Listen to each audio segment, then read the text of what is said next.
اور اس نے واقف نے یہ کیا تو وہ ایک شرط یہ لگاتے ہیں کہ اس کی جائیداد اسی کی ہونی چاہیے. تو یہ بات تو بنا کہے ہے کہ جائیداد تو اس کی ہوگی ہی. اس کو آپ یہ کیوں سمجھتے ہیں کہ جائیداد اس کی نہیں ہوگی؟ وہ تو اس کا مالک ہوگا تبھی تو وقف کرے گا. اور بنیادی بات وقف کے سلسلے میں یہی ہے کہ لوگ اپنی ثواب کی نیت سے، امید سے، صدقہ جاریہ سے، اپنی ملک سے اس جائیداد کو نکال کر کے اللہ تعالیٰ کو دے دیتے ہیں،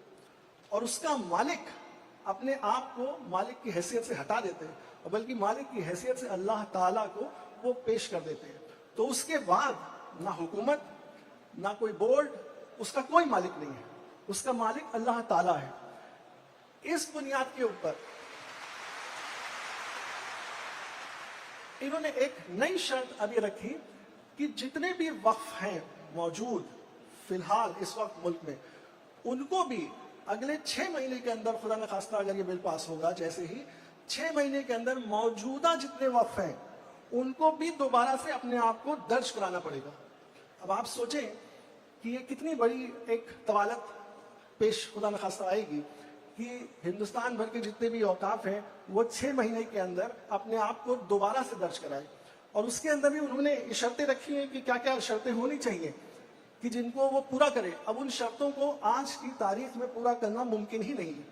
تو یعنی گویا کہ وہ مقصد شاید یہ ہو گیا کہ یہ 6 مہینے کے اندر جب درج نہیں کر پائیں گے تو وہ اس حیثیت سے، وقف کی حیثیت سے فارغ ہو جائیں گے کہ وہ وقف نہیں رہے گا. کیونکہ آگے چل کے انہوں نے ایک اور شرط یہ لگائی ہے کہ اگر آپ نے 6 مہینے کے اندر یہ رجسٹریشن اور یہ درجی پورٹل کے اوپر اور بورڈ میں نہیں کرائی تو آپ پھر اس کو اپیل بھی نہیں کر سکتے. یعنی کہ آپ کو پہلے تو 6 مہینے کے اندر لازم کیا کہ آپ اس کو کریں، اور اگر آپ اس کو نہیں کر پائیں گے تو پھر آپ اس کو اپیل بھی نہیں کرتے. جب جیسا میں نے کہا کہ یہاں کے اوپر کوئی کسی کی ذاتی جائیداد نہیں ہے، بلکہ وہ جائیداد تو اللہ تعالیٰ کو پیش کی گئی ہے، اور اس کے تمام لوگ، تمام مسلمان اس کی خبرگیری کرتے ہیں، اس کا خیال کرتے ہیں، اس کی فکر کرتے ہیں اور اس کو برباد ہونے سے بچاتے ہیں. تو گویا کہ قانون کا مقصد وقف ایکٹ کا اس کو محفوظ کرنے کا تھا، بچانے کا تھا. یہاں کے اوپر جو شرائط سامنے آ رہی ہیں اس سے لگتا ہے کہ مقصد اس کو ضائع کر دینے کا ہے. پھر انہوں نے ایک نئی کیٹیگری بنائی کہ گورنمنٹ پراپرٹی، یعنی سرکاری جائیداد. اگر کسی کو یہ لگتا ہے، کسی سڑک چلتے آدمی کو بھی یہ لگتا ہے کہ یہ جائیداد جو ہے وہ سرکاری جائیداد ہے، تو وہ درخواست کلیکٹر کو دے گا، اور کلیکٹر صاحب کو جب یہ درخواست آئے گی تو وہ اس کو طے کریں گے. مگر وہ جب تک طے نہیں کریں گے تب تک وہ سرکاری جائیداد مانی جائے گی. یعنی کہ جن جائیدادوں کے اوپر پہلے سے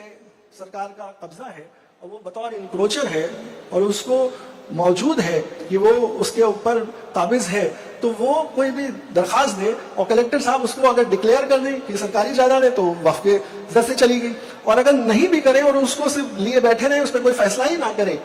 جب تک چاہیں تو فیصلہ نہ کریں، تو بھی وہ وقف نہیں مانی جائے گی. یہ اس کے اندر سرکاری جائیداد کا ایک نیا انہوں نے شروع کیا. پھر آگے چلیے، ہمارے یہاں جب جائیدادیں ملک میں کوئی بھی لین دین کرتا ہے تو اس کو ریونیو ریکارڈ میں درج کراتا ہے، راجسو میں اس کو درج کراتا ہے. اوقاف کے سلسلے میں ایک خصوصی سروے کا انتظام کیا گیا تھا، یعنی کہ ایک شہر کے اندر کتنی جائیدادیں وقف کی ہیں، اس کے لیے ایک پورے اسٹیٹ میں، پورے صوبے میں ایک کمشنر بنایا جائے گا، اور وہ کمشنر جا کر کے دیکھے گا کہ کہاں کہاں وقف کی جائیدادیں ہیں اور ان جائیدادوں کو وہ اپنے رجسٹر میں شامل کرے گا. تو یعنی کہ اگر وہ جائیداد راجسو میں درج ہے تو اچھی بات ہے، سروے میں بھی آ جائے گی. اگر راجسو میں نہیں ہے تو سروے میں آ جائے گی، اس کی بنیاد پہ گیزٹ ہو جائے گا. تو یہ جو امور تھا، یہ جو فنکشن تھا، یہ اسٹیٹ گورنمنٹ کے پاس تھا، اور اسٹیٹ گورنمنٹ اس کمشنر کو اپوائنٹ کرتی تھی اور وہ اس کام کو کرتا تھا. انہوں نے اس کو ختم ہی کر دیا کہ وقف کی وہ شمار کرنے کی پورا جو سلسلہ تھا وہ انہوں نے یہاں سے ہٹا دیا، اور اس کی جگہ اس کو کلیکٹر کے سپرد کر دیا کہ کلیکٹر صاحب خود یہ بات دیکھیں گے کہ سروے کریں گے کہ یہاں کتنی جائیدادیں ہیں. اور انہی میں، جیسا میں نے پہلے کہا تھا، کہ ان کو یہ اختیار ہے کہ ان کو کوئی بھی یہ درخواست دے دے کہ یہ جائیداد سرکاری ہے تو وہ اس کے اوپر فیصلہ کرنے کے بھی ذمہ دار ہے. تو یعنی کہ وہ یہاں کے اوپر اس کو درج کریں نہ کریں ان کی مرضی ہے, وہاں پہ ان کے پاس درخواست آ جائے اس کو وہ لے کے بیٹھ جائیں تو وہ وقف کی جائیداد نہیں مانی جائے گی, سرکاری جائیداد مانی جائے گی. تو گویا کہ یہ جو سلسلہ شروع ہوا کہ اس کے سروے, اس کے رجسٹریشن کے سلسلے میں وہ ایک بہت بڑا ایک جو سپورٹ تھا, ایک بہت بڑا ایک سرکاری اس کے اندر اس کی نشاندہی کے لیے جو پہلو تھا اس کو انہوں نے ختم کر دیا کہ اب سروے نہیں ہوگا. پھر انہوں نے جو اس کی ادارے ہیں وقف کو سنبھالنے کے لیے, یعنی وقف بورڈ اور ٹریبونل, یعنی کہ اگر کسی کو کوئی چیز درج کرانی ہے وقف کے سلسلے میں تو وہ وقف بورڈ جائے گا اور اس کو درج کرا لے گا, اور وقف بورڈ اس میں تحقیق کرے گا اور اس کو درج کر لے گا. کسی کو اس سے شکایت ہے کہ وہ صحیح درج نہیں کیا, یا کسی نے کہا کہ درج آپ نے غلط کر لیا ہے, تو وہ اس کی شکایت لے کر کے ٹریبونل چلا جائے گا.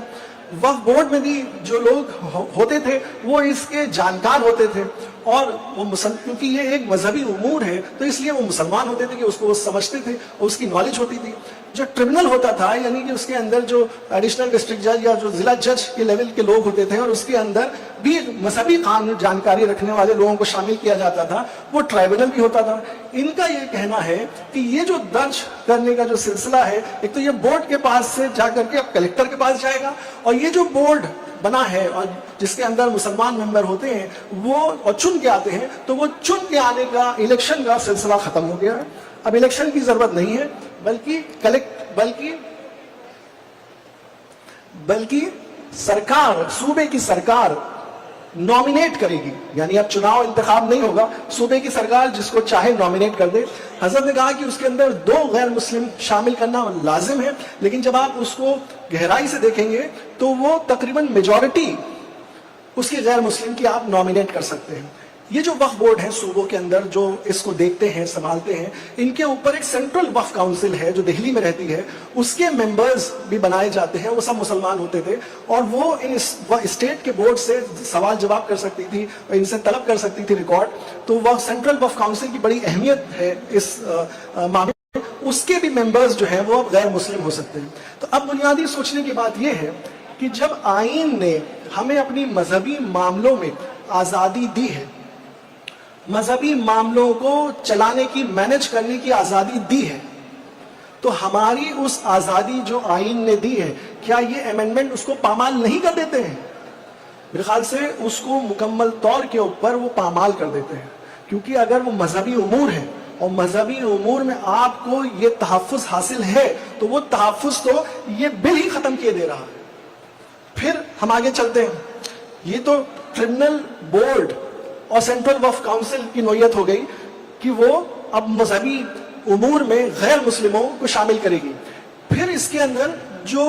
متولی ہے, اس متولی کے سلسلے کے اندر اب یہ حکم ہو گیا ہے کہ اگر بورڈ یا کوئی اس کا افسر ان سے کوئی بھی مطالبہ کرے گا اور وہ اس کو پورا نہیں کر سکے گا تو اس کو ہٹایا جا سکتا ہے. یعنی وہ کیا مطالبہ ہوگا, وہ اس کو کیا مانے گا, تو یعنی متولی کی جو پوزیشن ہے وہ بالکل زبزب ہو گئی ہے. حالانکہ واقف کی منشا اور متولی یہ ہمارے وقف کے امور کے ایسے حصے ہیں جن کے ساتھ چھیڑ چھاڑ کرنا پھر ہماری مذہبی آزادی کے ساتھ چھیڑ چھاڑ کرنا ہے. یہاں کے اوپر 3 ایسے پروویژنز تھے جو مکمل طور کے اوپر, چونکہ یہ مذہبی امور اور اس کے سلسلے میں بنا قانون ہے, تمام دوسرے بھی مذہبی جو قانون ہیں, جینس کے ہیں, سرداروں کے ہیں, سکھوں کے ہیں, ہندوؤں کے ہیں, ان میں بھی یہ موجود پایا جاتا ہے کہ لمیٹیشن ایکٹ کا, کہ یعنی کہ اگر کوئی ناجائز آپ کی زمین کے اوپر ایک لمبے وقفے تک رہ رہا ہے تو وہ اس کے اوپر مالکانہ حق, اس میں اپنا حق جو ہے وہ دعویٰ پیش نہیں کر سکتا, بلکہ وہ اس سے دستبردار رہے گا اس چیز کو پیش کرنے سے. اور یہ جو قانون جو امور ہے یہ اس کے اوپر اوور رائڈنگ افیکٹ ہوگا. انہوں نے کیا کیا کہ یہ جو ایک زمانے سے لمیٹیشن ایکٹ کا, یعنی آزادی کے بعد ہمیشہ سے لمیٹیشن ایکٹ کا جو بینیفٹ تھا, وہ انہوں نے اس کو بنا کسی وجہ کے, کہ اس کی کیا وجہ ہے, اس کو انہوں نے ہٹا دیا. دوسرا, یہ جو ایویکوی پراپرٹی جو لوگ ہندوستان چھوڑ کے پاکستان گئے ہیں, اس کے سلسلے کے اندر بھی اگر وہ وقف ہے تو اس کے اندر ایویکوی پراپرٹی کا قانون نہیں لگتا تھا بلکہ اوقاف کا قانون چلتا تھا. وہ بھی پروویژن انہوں نے اپنی مرضی سے ہٹا دیا. تیسرا, انہوں نے یہ ایکٹ, اگر یہ جو, کیونکہ یہ مذہبی امور کا قانون ہے, اگر یہ کسی چیز سے ٹکرائے گا تو یہ اس کے اوپر فوقیت رکھے گا، نہ کہ جو قانون جس سے یہ ٹکرا رہا ہے وہ اس پہ فوقیت رکھے گا۔ یہ بات بھی انہوں نے ختم کر دی۔ تو تین بنیادی جو اس کو پروٹیکشن تھے، دفاع تھی جو موجود تھا، وہ تینوں انہوں نے مکمل طور کے اوپر ختم کر دیا۔ تو اگر پورا ہم لوگ شروع سے اس کو دیکھیں کہ اس کی ڈیفینیشن میں، اس کے رجسٹریشن میں، اس کے بعد اس کے معاملات کو طے کرنے میں اور اس کی دفاع میں جتنے اس کے شعبے ہیں، ان تمام شعبوں کو انہوں نے مکمل طور سے ہٹا دیا اور اس کی کوئی وجہ نہیں بتائی کہ انہوں نے کیوں ہٹایا۔ اس لیے جمعیت علماء ہند کا یہ موقف ہے کہ اس کی کوئی ایک بھی ترمیم قابل قبول نہیں ہے، اور لہذا مکمل طور کے اوپر خارج کر دینے کے لائق ہے۔ اس لیے ہم مجبور ہیں اس کو خارج کر دینے کے لیے، اور لہذا اس بل کو ہم مکمل طور کے اوپر اس کی مخالفت کرتے ہیں۔ تکبر اللہ، بارک اللہ۔ وکیل صاحب کی ساری تقریر ہی بڑی مؤثر تھی، اور آخری جملہ سب سے زیادہ مؤثر تھا کہ یہ بل اس حالت میں خارج کر دینے کے لائق ہے، ہم اس کو مکمل ریجیکٹ کرتے ہیں۔ یہی الفاظ صدر محترم نے سب سے پہلے دن پریس کانفرنس میں کہی تھی۔ اب میں